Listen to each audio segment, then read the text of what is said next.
सोचिए जरा, क्या ऐसा हो सकता है कि एक बहुत बड़ा युद्ध जीतने के बाद भी सबसे बड़ी लड़ाई लड़नी बाकी हो? आज हम होमर की ओडिसी की दुनिया में उतरेंगे। ये कहानी है एक राजा की, एक योद्धा की, ओडिसियस की, जिसका असली इम्तिहान लड़ाई के मैदान में नहीं बल्कि घर लौटते हुए समुंदर की बेरहम लहरों पर हुआ। और देखिए, यही बात इस महागाथा की जान है। सोचिए, एक जंग में दुश्मन कौन है ये पता होता है, लेकिन जब खुद देवता ही किसी के खिलाफ हो जाएं, तो फिर तो हर कदम, हर लहर एक नई जानलेवा चुनौती बन जाती है। तो चलिए शुरू करते हैं ये हैरत अंगेज और खतरनाक सफर। ठीक है, तो इस पूरी कहानी को समझने के लिए हमें थोड़ा सा पीछे चलना होगा। ओडेसियस की कहानी की शुरुआत असल में वहां से होती है जहां एक और बहुत ही मशहूर कहानी का अंत होता है। ये सब शुरू हुआ ट्रोजन युद्ध से, एक ऐसा भयानक युद्ध जो पूरे 10 साल तक चला। लाखों सैनिक मारे गए, लेकिन ट्रॉय का मजबूत किला कोई नहीं जीत पाया। और तब मैदान में उतरा ओडिसियस, जिसने अपनी चतुराई से इतिहास की सबसे मशहूर चाल चली, ट्रोजन हॉर्स। एक विशाल लकड़ी का घोड़ा जो दिखने में तो एक तोहफा था, लेकिन रात होते ही उसके अंदर छिपे सैनिकों ने ट्रॉय को जीत लिया। युद्ध खत्म हुआ, और इस जीत का हीरो कौन था? ओडिसियस। हाँ, तो जंग तो जीत ली गई, लेकिन ओडिसियस की असली मंजिल अभी भी दूर थी। पूरे 10 साल बाद वो बस अपने घर लौटना चाहता था, अपने राज्य इथाका, जहां उसकी पत्नी पेनिलोपे और बेटा टेलेमाकस उसका इंतजार कर रहे थे। लेकिन उसे इस बात का जरा भी अंदाजा नहीं था कि उसकी सबसे बड़ी, सबसे खतरनाक लड़ाई तो अब शुरू होने वाली थी। ये कोई मामूली घर वापसी नहीं थी, ये एक ऐसी यात्रा बनने वाली थी जिसे आज हम सब ओडिसी के नाम से जानते हैं। एक ऐसा सफर जो देवताओं के कहर और समंदर के एक भयानक श्राप से भरा हुआ था। और इस पूरे श्राप की शुरुआत हुई एक बहुत बड़ी गलती से। अपने साथियों के साथ खाने पीने का सामान ढूंढते हुए ओडिसियस एक अनजान द्वीप पर जा पहुंचा, और वहां उसका सामना एक ऐसे दुश्मन से हुआ जिसके बारे में उसने कभी सोचा तक नहीं था। वे लोग एक गुफा में घुस गए, और ये गुफा घर थी पॉलीफीमस नाम के एक दैत्य का, एक साइक्लॉप्स जिसकी सिर्फ एक आंख थी।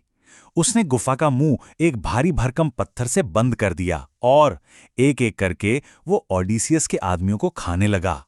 वो लोग बुरी तरह फंस चुके थे, मौत सामने खड़ी थी। लेकिन यहीं पर ओडिसियस की सबसे बड़ी ताकत, उसका दिमाग, काम आया। जब उस नशे में धुत साइक्लॉप्स ने उससे उसका नाम पूछा, तो उसने बड़ी चालाकी से जवाब दिया, मेरा नाम कोई नहीं है।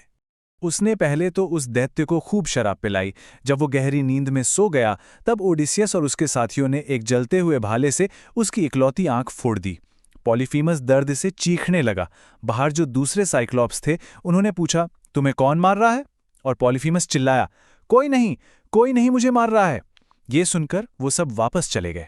बस प्लान काम कर गया। लेकिन यहां ओडिसियस से एक भूल हो गई। उसका घमंड उस पर हावी हो गया। बच निकलने के बाद उसने चिल्लाकर अपना असली नाम बता दिया, और यही उसकी सबसे बड़ी, सबसे खतरनाक गलती थी। अंधे पॉलीफीमस ने मदद के लिए पुकारा अपने पिता को, और उसका पिता कौन था? खुद समुद्र का देवता पोसाइडन। और बस वही प्रार्थना ओडिसियस के लिए एक भयानक श्राप बन गई कि अब समंदर की हर लहर उसकी दुश्मन होगी। और इस श्राप के लगते ही ओडिसियस का सफर मुश्किलों, दैत्यों और जादुई खतरों की एक लंबी कहानी बन गया। घर पहुंचना अब लगभग नामुमकिन सा लग रहा था। अगले 10 साल बस कभी न खत्म होने वाले इम्तिहानों की तरह थे। एक जादूगरनी सेर्सी ने उसके आदमियों को जानवर बना दिया। उसे भविष्य जानने के लिए पाताल लोक तक जाना पड़ा। उसे सायरन्स के उस जानलेवा संगीत से भी बचना पड़ा जो नाविकों को अपनी मौत की तरफ खींच लेता था। उसे स्किला और कैरब्डिस जैसे खतरनाक समुद्री राक्षसों के बीच से निकलना पड़ा, जहां उसने अपने 6 और साथी गंवा दिए। और फिर उसके साथियों ने वो गलती कर दी जो आखिरी गलती साबित हुई। मना करने के बावजूद भूख से बेहाल साथियों ने सूर्यदेव हिलियोस की पवित्र गायों को मारकर खा लिया। सूर्यदेव का गुस्सा ऐसा था कि ज़्यूस ने आसमान से बिजली गिराई। ओडिसियस का आखिरी जहाज भी तबाह हो गया, और उसके सारे साथी मारे गए। अब वो बिल्कुल अकेला था। अब ओडिसियस अकेला था, ठीक वैसा ही जैसा श्राप में कहा गया था। वो बहता हुआ कैलिप्सो नाम की एक खूबसूरत अप्सरा के द्वीप पर पहुंचा, जिसने उसे पूरे 7 साल तक बंदी बनाकर रखा। सोचिए, कैलिप्सो ने उसे अमर होने का लालच दिया, लेकिन ओडिसियस के दिल में तो बस एक ही धुन थी, घर लौटना है, अपने परिवार के पास। आखिरकार देवताओं की मदद से वो कैलिप्सो की कैद से छूटा। एक और भयानक तूफान का सामना करने के बाद वो अपनी जमीन पर इथाका पहुंच तो गया, लेकिन लड़ाई अभी खत्म नहीं हुई थी। पूरे 20 साल, एक बहुत लंबा, थका देने वाला और दर्द भरा समय बीत चुका था। अब उसे सिर्फ अपना घर ही नहीं, बल्कि अपना सिंहासन, अपना सम्मान, अपनी विरासत, सब कुछ वापस जीतना था। देवी एथेना ने उसे एक बूढ़े भिखारी का भेष दे दिया ताकि वो छिपके हालात को समझ सके, और उसने क्या देखा कि उसका अपना महल लालची लोगों से भरा पड़ा है, जो उसकी पत्नी पेनेलोपे से शादी करके उसका राज्य हड़पना चाहते हैं और बेशर्मी से उसका खजाना लुटा रहे थे। पेनेलोपी को इतने साल बाद भी यकीन था कि ओडिसियस जिंदा है, तो उन लोगों से पीछा छुड़ाने के लिए उसने एक बहुत ही चालाकी भरी शर्त रखी। एक प्रतियोगिता की घोषणा की कि जो कोई भी ओडिसियस के भारी धनुष को उठाकर उस पर तीर चढ़ाएगा और 12 कुल्हाड़ियों के सिरों के बीच से निशाना लगा देगा, वो उसी से शादी करेगी। एक ऐसा काम जो वो जानती थी कि उसके पति ओडिसियस के सिवा कोई नहीं कर सकता। एक के बाद एक सबने कोशिश की, लेकिन कोई भी उस धनुष को हिला तक नहीं पाया। और फिर उस बूढ़े भिखारी ने एक मौका मांगा।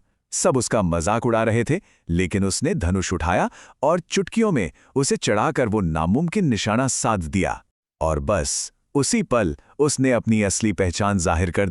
राजा वापस आ चुका था। अपने बेटे टेलेमैकस के साथ मिलकर ओडिसियस ने एक एक कर उन सभी दुश्मनों का खात्मा कर दिया जिन्होंने उसके घर को लूटा और उसके परिवार को परेशान किया। उसने अपना राज, अपना सम्मान, सब कुछ वापस पा लिया। 20 साल के दर्द, संघर्ष और अकेलेपन के बाद आखिरकार राजा अपनी रानी के पास लौट आया था। ये घर वापसी अब पूरी हुई। तो सवाल यह है कि 3000 साल पुरानी कहानी आज भी हमें इतना क्यों सिखाती है? शायद इसलिए क्योंकि ये कहानी हिम्मत की है, वफादारी की है, और ये हमें याद दिलाती है कि घर का असल मतलब क्या है और उस तक पहुंचने के लिए कोई भी लड़ाई लड़ने लायक होती है। ये एक ऐसा सवाल है जिसका जवाब शायद हम सबके अंदर कहीं ना कहीं मौजूद है। सुनने के लिए शुक्रिया।